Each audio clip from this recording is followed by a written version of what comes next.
మొదటి సంవత్సరం కష్టాల్లో నుంచి 21,000 కోట్లు 25 లక్షల మంది రైతులకి రుణమాఫీ చేశాం.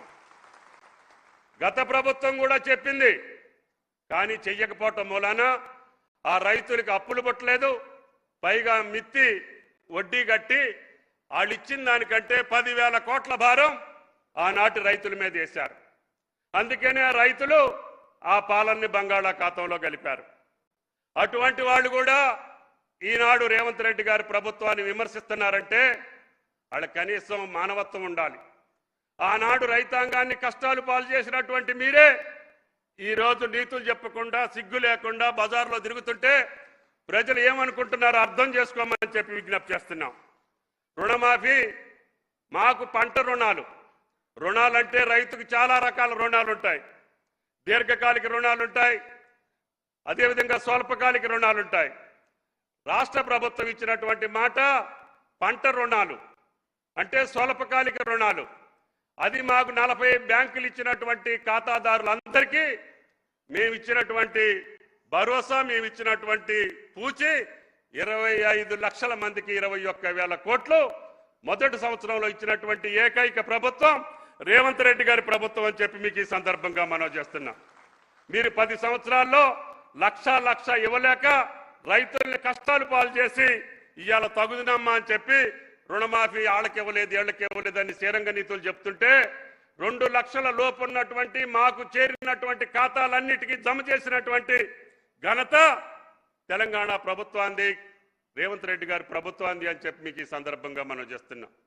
అదేవిధంగా రైతు బంధు, ఆనాడి రైతు బంధు పేరు మీద మిగతా పథకాలన్నింటినీ బంధు పెట్టి రైతులు నష్ట కష్టాలు పాలు చేసి ఏ ఒక్క పథకాన్ని కూడా కేంద్రం ఇచ్చేటటువంటి పథకాలను కూడా బంధు పెట్టినటువంటి ఘనత గత ప్రభుత్వాన్ని.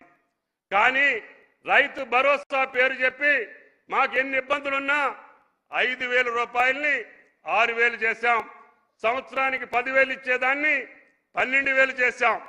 మీరు ఎగనామా పెట్టినటువంటి ఎన్నికల ముందు ఎగనామా పెట్టినటువంటి రైతు బంధును కూడా ఒకే రోజు 7,200 కోట్లు రైతుల ఖాతాలో జమ చేసినటువంటి ఏకైక ప్రభుత్వం తెలంగాణ ప్రభుత్వం. అది రేవంత్ రెడ్డి గారి ప్రభుత్వం అని చెప్పి మీకు ఈ సందర్భంగా మనం చేస్తున్నాం. పోయిన యాసంగిలో మాత్రమే 2,000 కోట్లు చిల్లరి మేము రైతు ఖాతాలో జమ చేయలేదు. అది వాస్తవం, మేము ఒప్పుకుంటాం. అది కేవలం ఉద్యోగస్తుల యొక్క భారం. మేము ఇచ్చినటువంటి మాట లక్షలాది మంది జీవితాల్లో వెలుగులు నింపడం కోసం మొన్న యాసంగిలో ఆఖరి కిస్తీ మాత్రం మేము ఇయ్యలేదు. దానికి బదులుగా మేము 5,000 కోట్లు పెట్టి మీరు పండించినటువంటి అన్ని పంటల్ని మద్దతు ధరకు కొన్నటువంటి ఏకైక ప్రభుత్వం తెలంగాణ ప్రభుత్వం. భారతదేశంలో ఏ రాష్ట్రంలో కూడా మొక్కజొన్నలు కానీ జొన్నలు కానీ ఏ రకమైనటువంటి పంటలు కొనకపోయినా రేవంత్ రెడ్డి గారు మా కేబినెట్ నిర్ణయం తీసుకొని కాదు కష్టాల్లో ఉన్నటువంటి రైతుని మనం ఆదుకోవాలి అని 15 లక్షల టన్నుల మొక్కజొన్నలు, జొన్నలు, ఇతర అన్ని పంటలు కూడా కందులు కానీ మినువులు కానీ పెసలు కానీ సోయా కానీ సన్ఫ్లవర్ తోటి సహా మీ పంటలను కొనుగోలు చేసినటువంటి ఏకైక ప్రభుత్వం భారతదేశంలో తెలంగాణ ప్రభుత్వం అని చెప్పి మీకు ఈ సందర్భంగా మనం చేస్తున్నాం.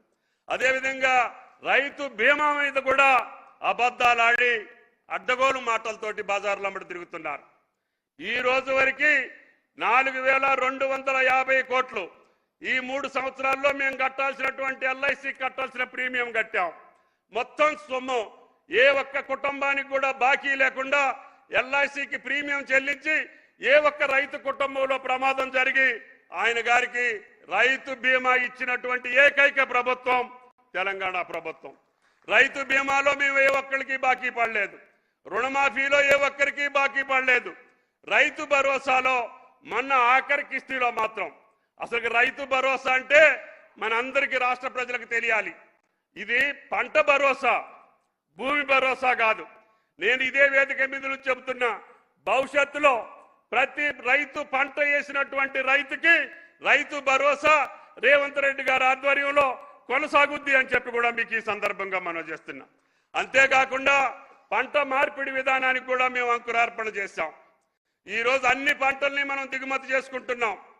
కానీ ఆ పంటలకి కావలసినటువంటి వెసులుబాటు ఇవ్వాలని మా రైతు కమిషన్ అధ్యక్షులు ఇచ్చినటువంటి సలహాలను పూటించి భవిష్యత్తులో మనం ఏ పంటలైతే దిగుమతి చేసుకుంటున్నామో ఆ పంటలకి రైతును ప్రోత్సహించి ఆ రకమైనటువంటి ఉద్యాన పంటలతో పాటు తప్పకుండా భవిష్యత్తులో కూరగాయలతో సహా ఈ రాష్ట్రంలో సమృద్ధిగా మనం పంటలు పండించే స్థాయికి ఈనాడు రైతాంగాన్ని తీసుకెళ్లాలని ఇందాకనే పెద్దలు చెప్పారు.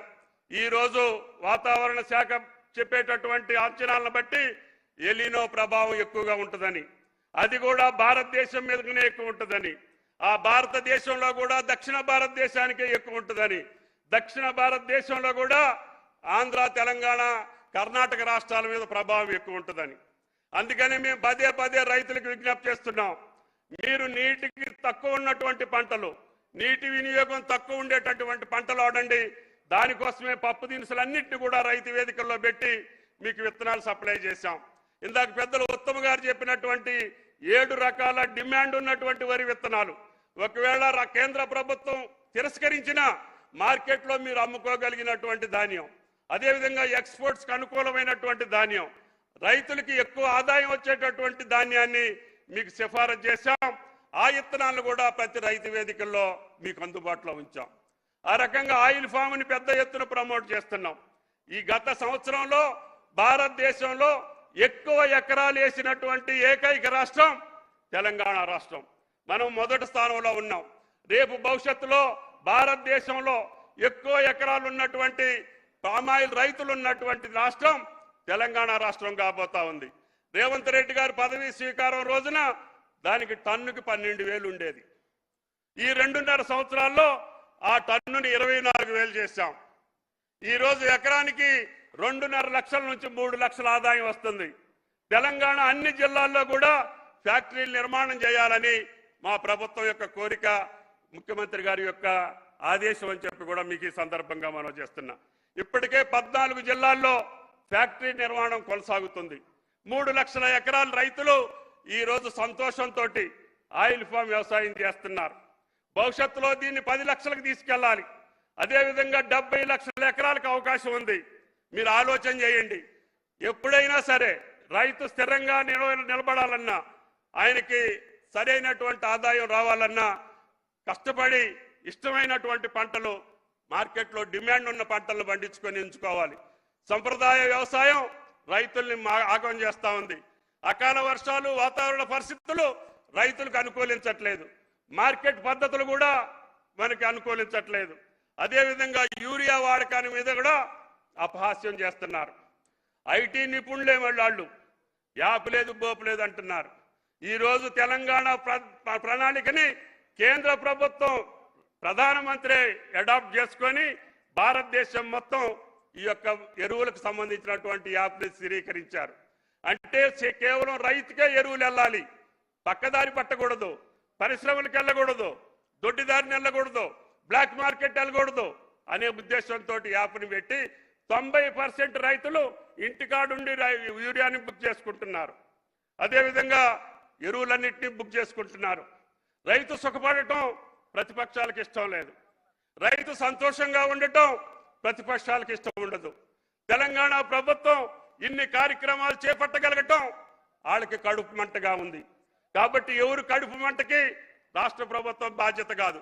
మీ అధికారం పోయి, మీ కడుపు మండిపోయి, మీరు ఆగమైపోయి, మీరు కష్టాల్లో ఉంటే ఆ కష్టాలు రైతుల పేరు మీద పెట్టి ఈ ప్రభుత్వాన్ని ఆగం చేయాలనో బదనాం చేయాలనో చూస్తున్నారు.